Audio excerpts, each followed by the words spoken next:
Hello and welcome friends. আজকে আমরা আলোচনা করব যে ডি10 স্কিন, অর্থাৎ যখন আমরা রৌদ্রে বেরোলে পরে দেখবে যে আমাদের স্কিনের মধ্যে একটা কালো কালো ছোপ ছোপ দাগ হয়ে যায়। অনেক সময় কালো স্কিনটা একটু কালো কালো দেখায়। এটার কারণ হচ্ছে যে আমাদের স্কিনের মধ্যে অনেক সময় ট্যান পড়ে যায়।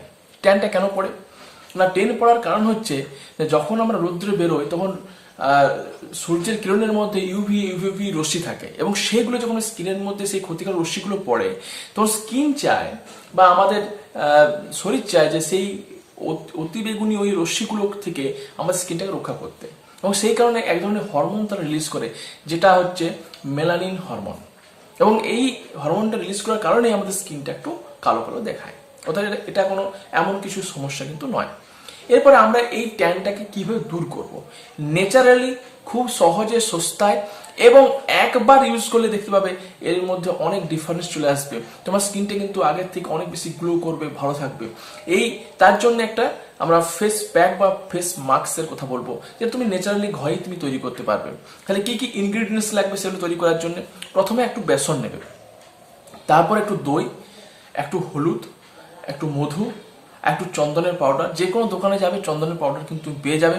এই চন্দনের পাউডারটা ইউজ করবে, তার সঙ্গে গোলাপ জল দিয়ে ভালো করে গুলে পরে পুরো মুখের মধ্যে এইভাবে পুরো মুখটার মধ্যে কিন্তু এইভাবে কিন্তু লাগিয়ে নেবে। লাগিয়ে নেওয়ার পরে মোটামুটি 10 থেকে 15 মিনিট কি 20 মিনিট তোমরা এটাকে রেখে দেবে। যখন একটু শুকনো শুকনো হয়ে যাবে তখন তোমরা এটাকে পরিষ্কার জলে কিন্তু ভালো করে ধুয়ে নেবে। তাহলে কিন্তু তোমরা দেখতে পাবে যে তোমার স্কিনটার মধ্যে যে কালো কালো যে দাগ হয়ে গিয়েছিল রোদে বেরোনোর পরে, যে ট্যান হয়ে পড়ে গিয়েছিল, সেটা কিন্তু একেবারেই চলে যাবে।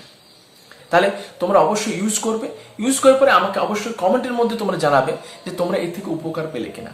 একদম সহজ ইনগ্রিডিয়েন্টস, প্রথমে বেসন, দই, একটু হলুদ, একটু মধু, একটু চন্দনের পাউডার আর গোলাপ জল, ব্যাস। তাহলে কিন্তু তোমরা ন্যাচারাল উপায়ে কিন্তু তোমরা ডি10 গ্লোয়িং স্কিন কিন্তু তোমরা পেতে পারো। থ্যাংক ইউ বন্ধুরা।